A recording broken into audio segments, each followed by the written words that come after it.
We always to set the story and to make sure that the character rises from the cultural context. Tanika has I think I visited Punjab only once or twice, and I've not seen a temple.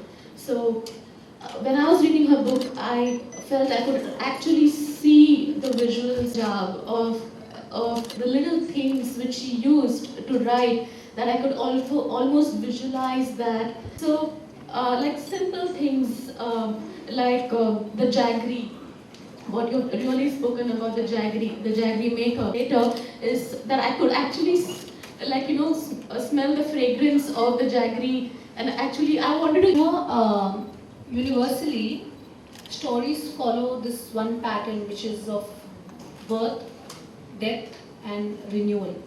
And I feel that what makes each story different from the others are the characters and their settings. Now, how important is a cultural setting to a character? I feel a cultural setting gives you the mood, the theme, the context to which you set your characters against. And for me, it's very important to know the roots of the character, where they come from. Their belief system and their opinions are built from the cultural setting that they come from, their socio-economic background. So, a character obviously is incomplete and in vacuum if you don't give it strong roots and a strong background. And also, not just in stories, as people also, we are creatures of environment, We become who we are because of the environment we grow up in, what we experience, what memories we create. Similarly, as in life, our surroundings and our reactions to those surroundings and our circumstances make us who we are. Our culture defines us in many ways.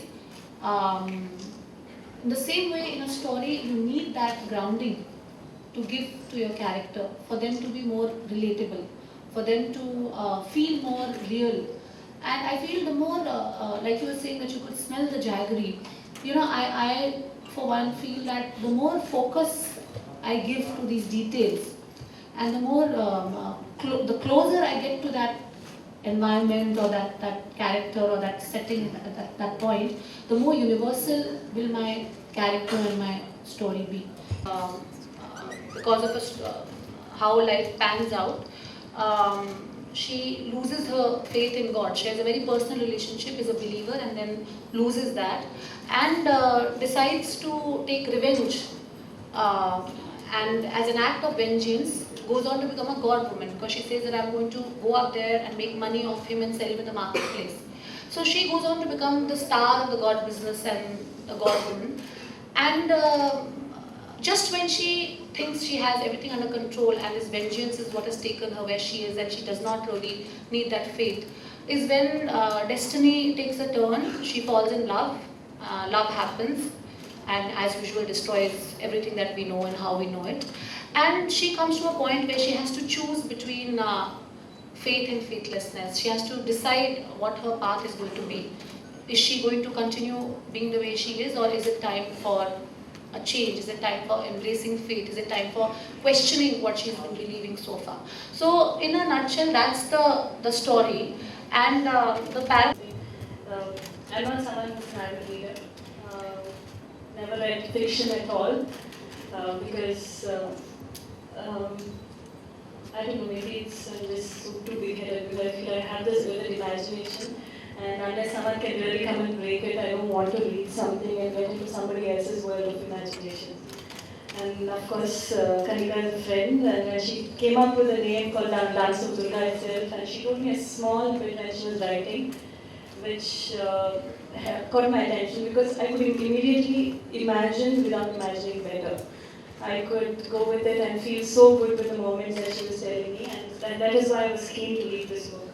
And that's something which I want to share with you itself, because we've never spoken about the book before. I believe that each one of us, we live a life, I think this whole universe runs on duality.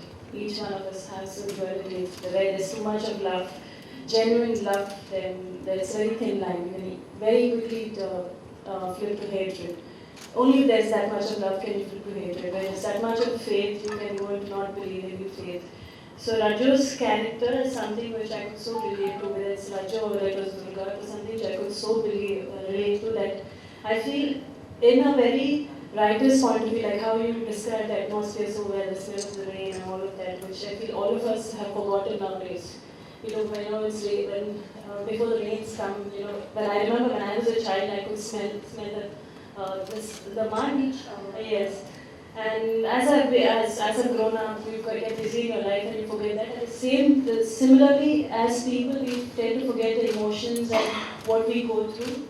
And that's when, again, getting back to Raju and Durga, I feel all those things each one of us have within us. We have a Raju, we have a Durga, we have faith, we have immense faith, we have immense love, we have hatred. We can go to a point of destruction. So each and every part of this book took me through a journey where I could relate to it, and it helped me in a lot of ways, because I felt that maybe at some point of my life, whether it's love, whether it's your desires, or where you want to go, it's how you take yourself, your belief system, your support system that takes you ahead, and how you can either slip to Raju or Durga. Raf, I just want to give a context.